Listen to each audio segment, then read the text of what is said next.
in 2005, when Resident Evil 4 was released, it revolutionized the survival horror genre and became one of the most influential games in history.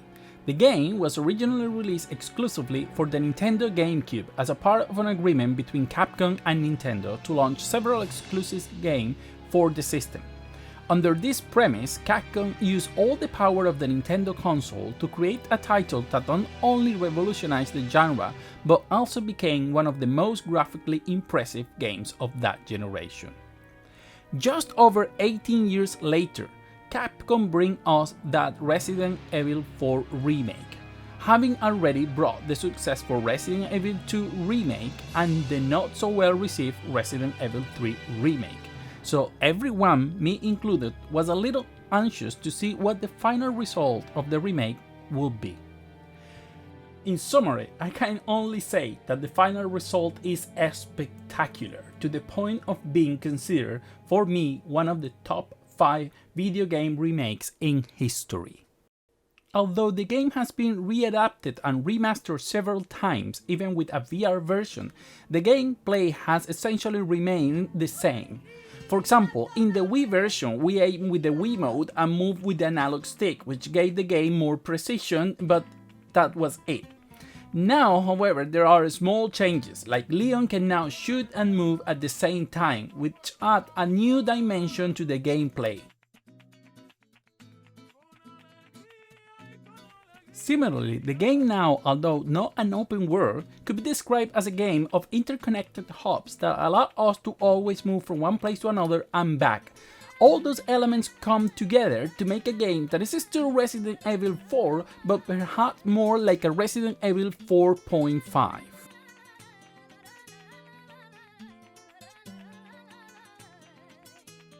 This is clear because they could have simply changed the graphics, but it's clear that Capcom wanted something more ambitious by transforming the game into something more complete, lengthy and unique. Even veterans of the game will find many new things, and will find that the path and puzzle solutions are not exactly what they remember. The reason I mention this is that while the Resident Evil 2 Remake, it was clear that because it was a 2D game, that a more 3D approach needed to change the gameplay system entirely. This wasn't necessary for Resident Evil 4, but Capcom went further and brought us a masterpiece that may not set the same standards or revolution as the original game, but it will for sure be a measure for other games when they are released.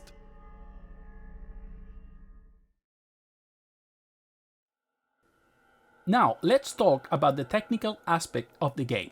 Capcom's RE engine has impressed many people, me included, due to its graphics, textures, lighting, models, and geometric richness, as well as its performance and adaptability.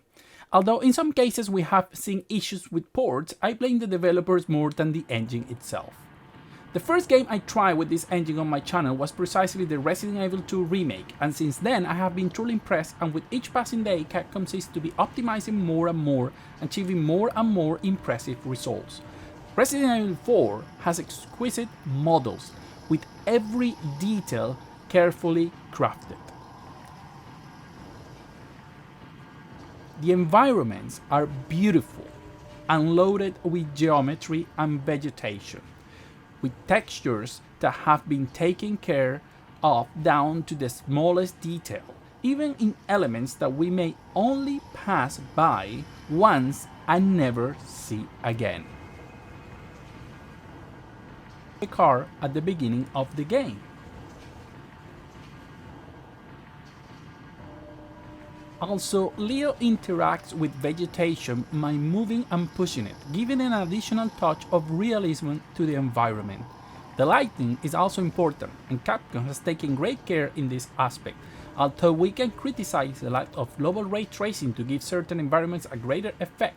What is here is beautiful. Lights that interact with volumetric elements, chimneys that illuminate the environment,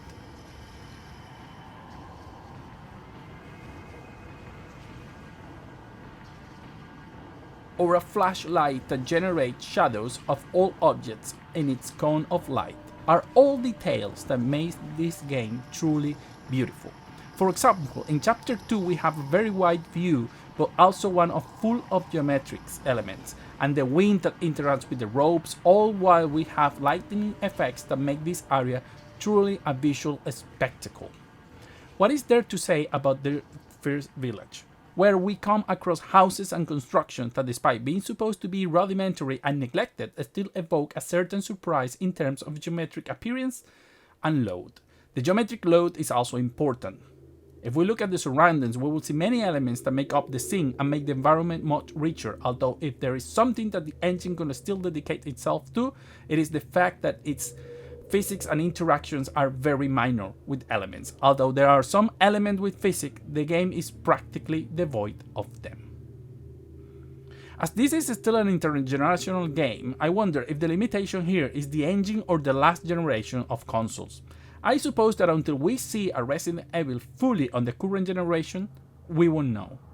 In any case, Resident Evil is a triumph from a graphical point of view, and a clear demonstration that Capcom is possibly the only Japanese studio that has been able to adapt in each generation, at least from a technical point of view, while waiting to see if the next Final Fantasy XVI from Square finally brings the company to the present.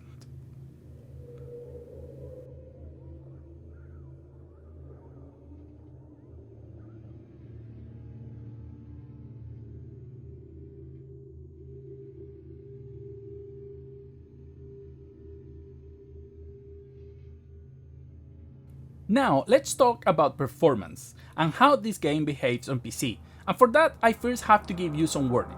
The first is that although, as you can see, the game has a lot of graphical options, which is always appreciated, several of them can only be changed when you are in the main menu.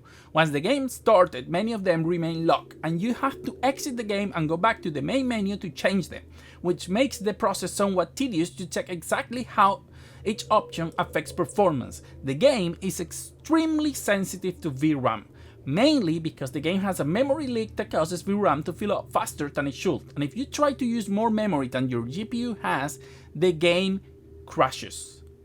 Normally, this should not happen, and what usually happens when you use more memory is that there is low performance or stuttering due to memory swapping, but here the game crashes. This is clearer and more evident if you want to activate ray tracing, since on any GPU with less than 12 GB, the game almost immediately crashes unless you greatly reduce the quality to free up memory. But at this point, it's better to play without ray tracing, except for one exception that we will see later. Therefore, to reduce memory usage depending on your situation, I advise you to reduce texture, shadows, and use FSR or interlace mode. Another thing to mention is that the hair strand options, I recommend using it only when you have enough FPS to waste, at least 10 of those FPS. That is, if you have an average of 80 FPS and don't care about 70 or less, then activate it. But if you're already at an average of 60, then forget it or you will run under it. Finally, the implementation of FSR2 in this game is broken, at least for now. I'm, waiting for a Capcom fix. And it does not work correctly in terms of image quality, although if you have no alternative, it's better than play it at suboptimal FPS. I use it here with some GPUs, but only to demonstrate their performance, not the image quality. Having clarified all this, we begin as always testing first the CPU.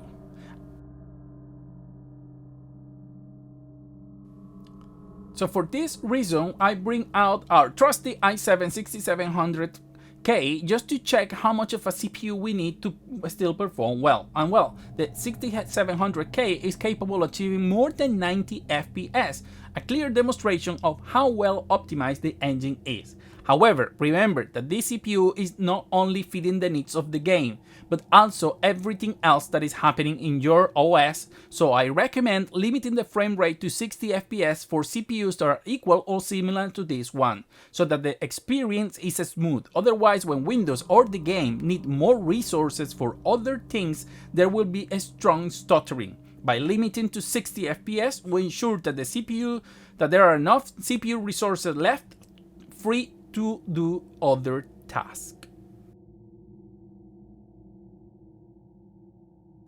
So as usual, the first tasks always come with my main PC, in this case the one you see in the description with an RTX 4090. And well, what can I say? Playing this game on this PC is a delight. Everything, absolutely everything at maximum settings at native 4K, and we maintain frames above 80 with an average of about 100 FPS. In fact, everything you have seen of the game so far has been captured with this GPU to present you the highest possible quality.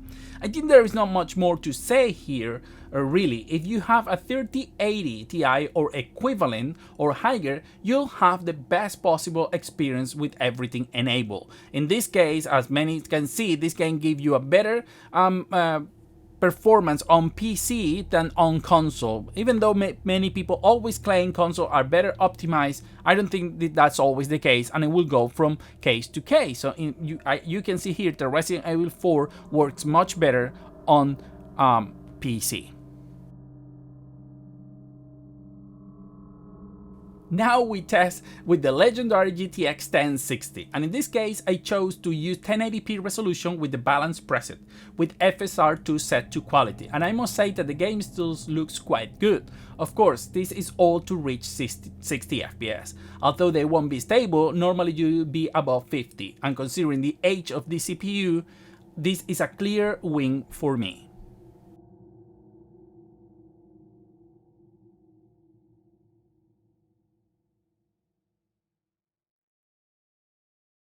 Testing with its AMD sibling, the 8GB RX 580, we chose the same preset except that the FSR is not active here, and we play at native 1080p, and again we have an average of between 50 to 65 FPS and maintain a very visual good quality. Remember that this GPU is now available in the second-hand market for about $70 to $80, so I think this is a really good, and this game seems to work better with AMD than Nvidia, so much so that we don't even have the option to activate the LSS. Moving up the ladder a little bit, we come to the RTX 2060, and in my case it was impossible to activate ray tracing without the game crashing a few seconds after starting, so I settled for using the priority preset for graphics, but playing at 1440p, and as you can see, the games run smoothly, maintaining an average of more than 60 FPS. It's always important to remember that what I'm telling you is just to give you an idea. In the end, you can opt for fewer FPS and higher resolution, or better graphics and lower resolution, or more FPS and lower resolution. I try to get what I think it is a balance between FPS and quality that satisfies me but give you an idea of the car GPU performance.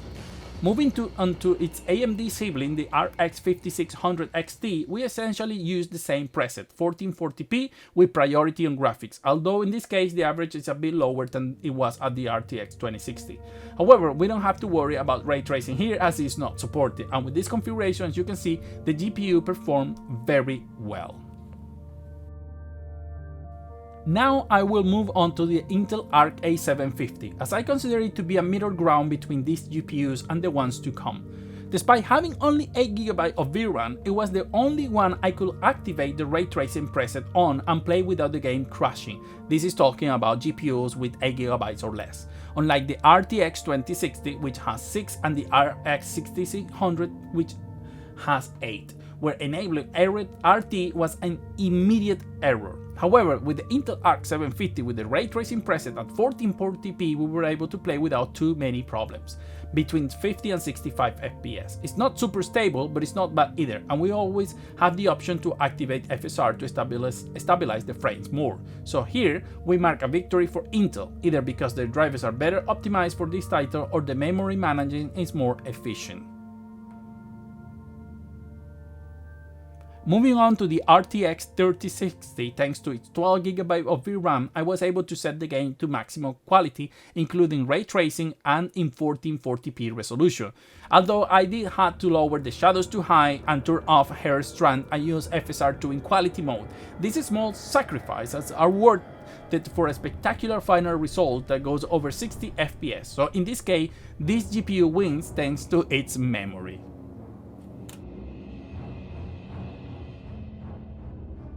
On the other hand, the AMD RX 6600 XT has to settle for graphics priority mode at 1440p, as enabling any RT option will cause the game to crash very quickly. I'm sure that if it weren't for the memory, we could copy the options used by the RTX 3060, but in this case there was no way. Nevertheless, I believe that the RX 6600 XT has proven to be very competent, obtaining a superior image quality in some cases compared to the current consoles.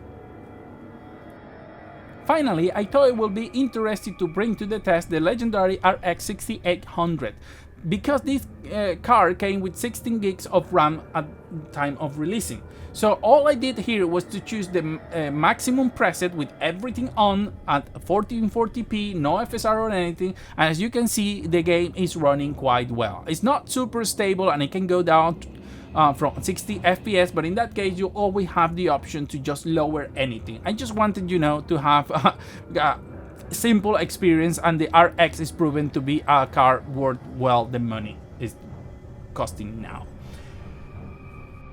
Having said that, I bid you farewell, hoping that this analysis has been helpful and serves as a guide for understanding how the game functions on your system. Best wishes, and remember to subscribe, like, share, and all those things that help the channel to grow. Best wishes, and see you in the next video.